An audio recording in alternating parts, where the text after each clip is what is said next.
Apa kabar Bapak Ibu Saudara sekalian? Salam jumpa lagi dengan saya Pendeta Don Walandungo. Kita sekarang berada di bulan terakhir tahun 2022. Sesaat lagi kita akan meninggalkan tahun 2022. Saat ini ada banyak orang sedang sibuk mempersiapkan diri menyongsong Natal Yesus Kristus. Dan ada juga orang yang sibuk dengan euforia Piala Dunia. Saya mau mengingatkan pada kesempatan ini, silakan kita bersibuk, tetapi jangan kita lupakan persekutuan di dalam Tuhan Yesus.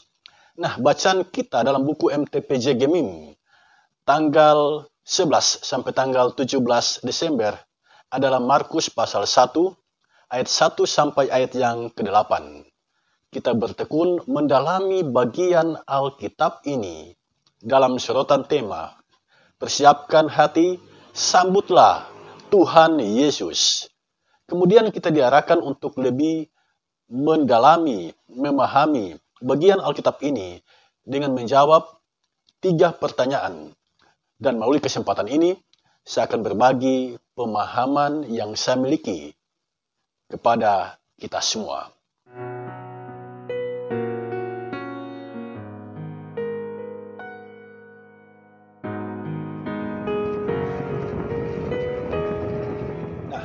Adapun pertanyaan yang diajukan adalah sebagai berikut.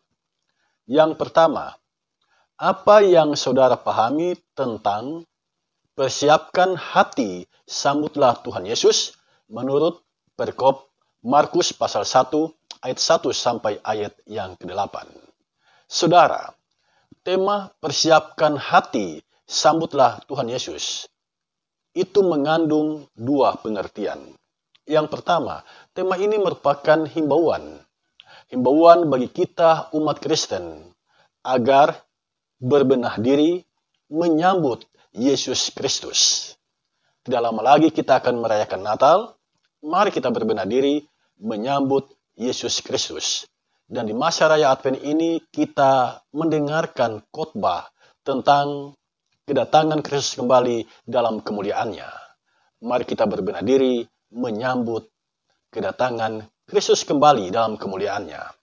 Jadi tema ini sesungguhnya mengandung pengertian yang pertama adalah himbauan bagi kita semua agar kita segera berbenah diri menyambut kedatangan Kristus. Yang kedua, tema ini memberikan pesan bahwa dalam menyambut Yesus Kristus, penekanannya adalah hati. Hatimu yang engkau persiapkan. Ini sesuatu yang sangat penting bagi kita semua. Dikala banyak orang tenggelam dalam materialisme, mempersiapkan diri dengan berbelanja, macam-macam hal yang dibelanja, dan itu dipandang sebagai persiapan menyambut Yesus. Ternyata di sini kita diingatkan, bukan itu cara yang terbaik menyambut Yesus. Tetapi cara yang terbaik adalah mempersiapkan hati kita menyambut Yesus Kristus. Nah, sambutlah dia dengan hati. Pertanyaan kita sekarang adalah hati yang bagaimana? Pertanyaan nomor 1 ini mengajak kita untuk mari kita belajar dan berefleksi dari Markus pasal 1 ayat 1 sampai ayat yang ke-8. Kitab Injil Markus ini merupakan kitab Injil yang ditulis oleh Markus, teman seperjalanan Rasul Paulus ketika memberitakan Injil. Nah, dia menulis kitab Injil ini untuk jemaat yang berada di kota Roma. Mengapa dia menulis kitab Injil ini? Dia menulis kitab Injil ini untuk meneguhkan iman jemaat yang sedang berada di bawah tekanan penganiayaan yang dilakukan oleh Kaisar Romawi dan pasukannya. Jadi kitab Injil Markus ini ditulis untuk meneguhkan iman jemaat agar tidak berpaling dari Yesus Kristus sebagai Tuhan dan Juru Selamatnya. Kitab Injil ini ditulis untuk memotivasi jemaat agar bertahan dalam iman kepada Yesus Kristus sekalipun ada banyak tekanan, sekalipun ada penganiayaan yang dilakukan oleh Kaisar dan pasukannya. Nah, karena itu kalimat awal tulisan ini langsung menyebut inilah permulaan Injil Yesus Kristus anak Allah. Jemaat diarahkan oleh penginjil Markus untuk memandang Yesus sebagai anak Allah. Ini berita yang pertama yang disampaikan oleh penginjil Markus dalam tulisannya. Nah, dari Markus pasal 1 ayat 1 sampai ayat yang ke-8 kita belajar tentang hati yang penginjil Markus maksudkan di dalam menyambut Yesus Kristus. Yang pertama, hati yang sungguh-sungguh beriman kepada Yesus Kristus sebagai anak Allah. Ini dicatat di dalam Markus 1 ayat 1. Jemaat diarahkan untuk beriman kepada Yesus Kristus sebagai anak Allah.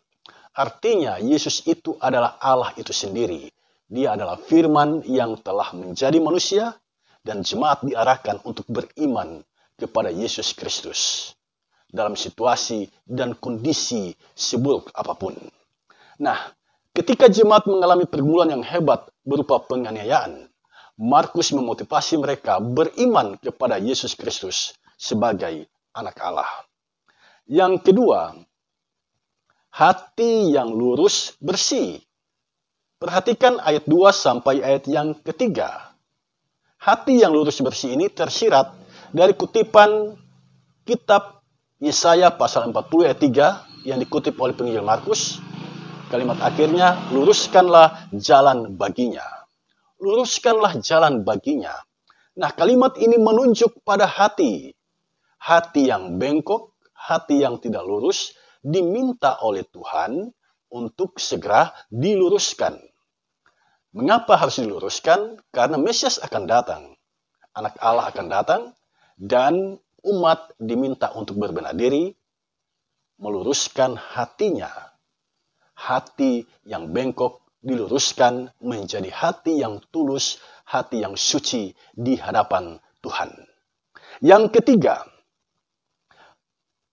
hati yang bertobat. Perhatikan ayat 4 sampai ayat yang kelima. Manusia tidak bisa menjumpai Tuhan dalam keadaan hati yang tidak bertobat.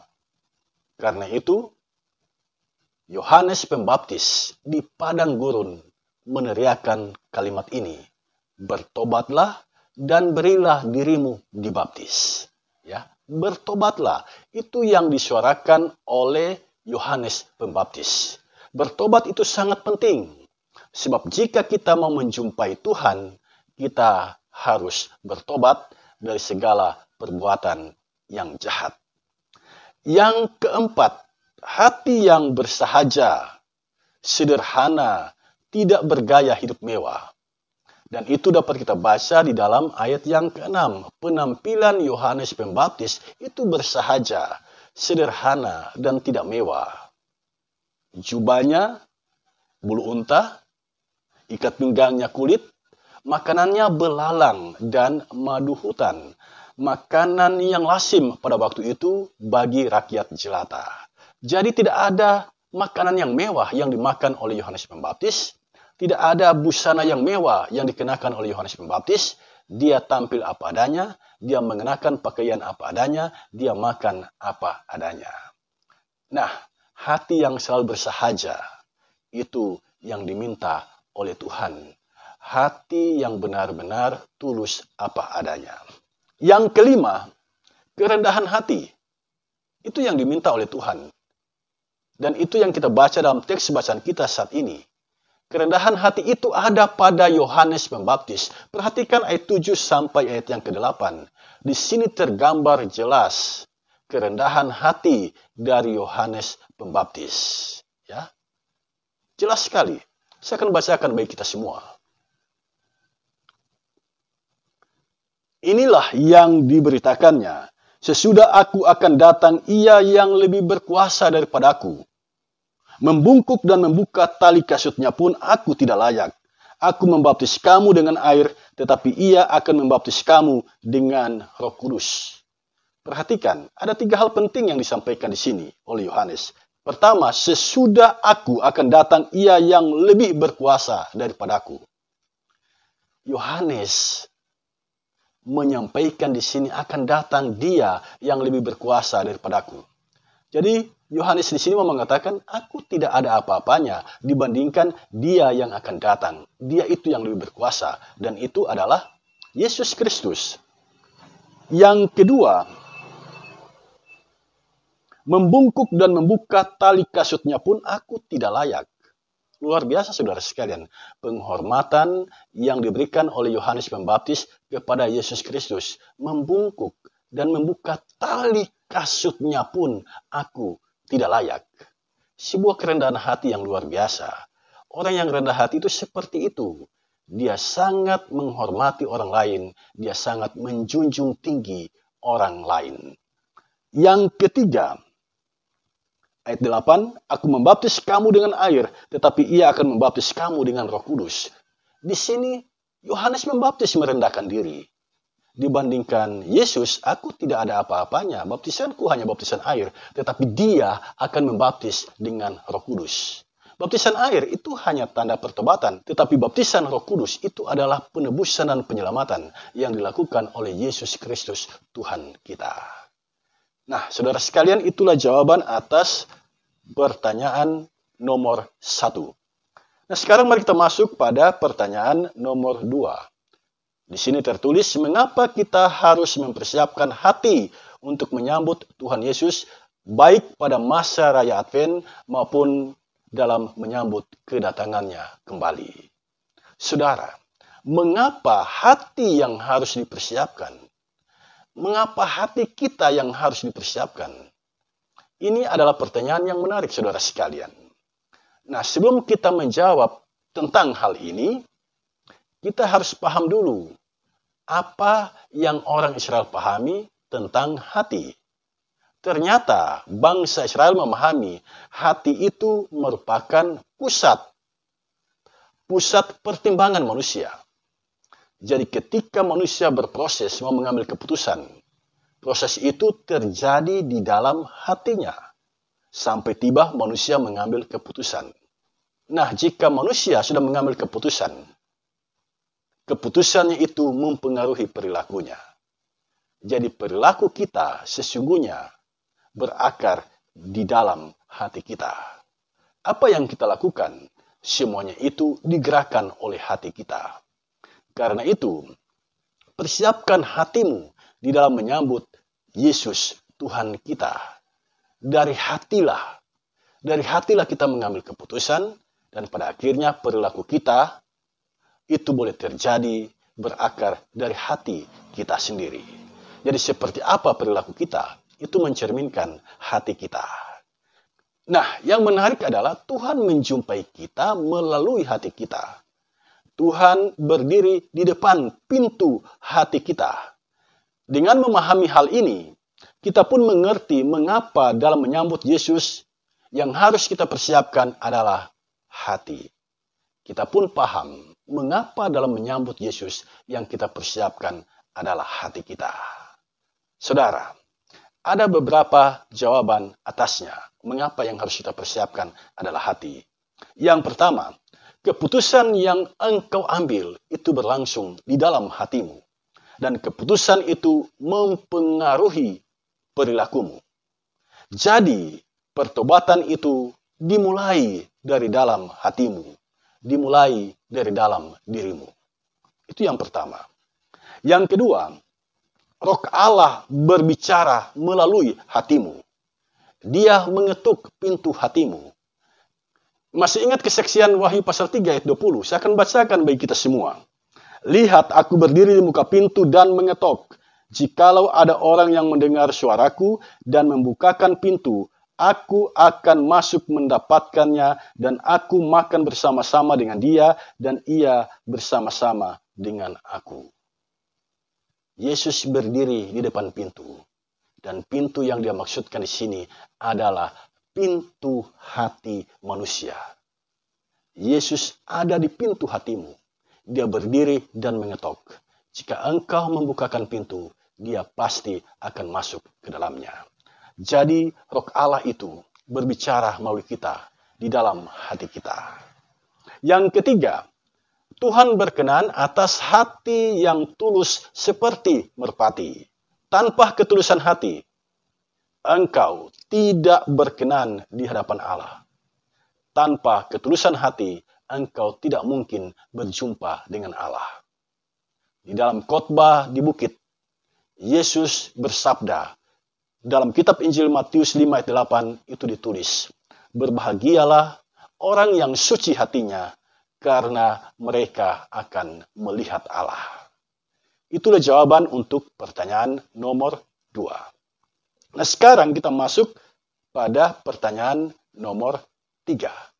Bagaimana tanggapan kita tentang realitas konsumtif yang biasa terjadi dalam menyambut Natal Yesus Kristus dihubungkan dengan seruan Yohanes Pembaptis, bertobatlah. Saudara, realitas konsumtif itu selalu terjadi di bulan Desember. Banyak orang memboroskan uangnya, itu terjadi di bulan Desember. Perilaku konsumtif adalah perilaku atau gaya hidup individu senang membelanjakan uangnya tanpa pertimbangan yang matang.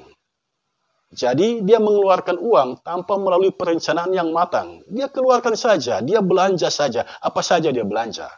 Nah, itu adalah perilaku konsumtif. Berbelanja tanpa perencanaan, berbelanja tanpa mempertimbangkan kebutuhan apa yang paling mendesak. Itu adalah perilaku konsumtif. Atau seperti apa yang dikatakan oleh Setiaji, perilaku konsumtif adalah perilaku berlebihan dan membabi buta dalam membeli suatu barang. Nah, jelas bagi kita, berbelanja itu harus sesuai kebutuhan. Jika kita berbelanja sesuai dengan kebutuhan, itu bukan perilaku konsumtif. Disebut realitas konsumtif adalah jika kita berbelanja bukan karena kebutuhan, tetapi berbelanja untuk pamer kekayaan, menaikkan gengsi, mengejar popularitas, pemborosan, atau bergaya hidup mewah. Jika motif kita seperti itu adalah perilaku konsumtif. Nah, orang-orang yang seperti inilah yang harus bertobat. Harus bertobat. Lalu bagaimana caranya? Saya memberikan pesan ini. Yang pertama, buatlah daftar belanja dan belanjalah sesuai dengan kebutuhan. Jika ini Anda lakukan, engkau akan terbebas dari perilaku konsumtif. Yang kedua, jika ada kelebihan uang, bantulah mereka yang berkekurangan. Bantulah mereka yang berkekurangan. Dan di hari Natal ini, engkau bisa berdiakonia. Kelebihan uangmu bisa engkau gunakan untuk berdiakonia bagi sesamamu. Yang ketiga, berpikirlah jauh ke depan. Apa kebutuhanmu jauh ke depan? Jika engkau sudah memikirkan itu dan sudah tahu apa kebutuhanmu, segeralah menabung. Itu adalah langkah bijak, langkah terbaik di dalam mengantisipasi pergumulan di masa depan. Yang keempat, engkau dapat menggunakan kelebihan uangmu untuk membantu dan menopang pengembangan gereja Tuhan di muka bumi ini. Dan kita patut mengucap syukur ada orang-orang yang punya gaya hidup yang seperti ini, di mana kelebihannya dia gunakan untuk membantu pengembangan pelayanan gereja di muka bumi ini. Saudara sekalian, demikianlah yang boleh saya share melalui kesempatan ini. Tuhan Yesus memberkati kita semua. Amin.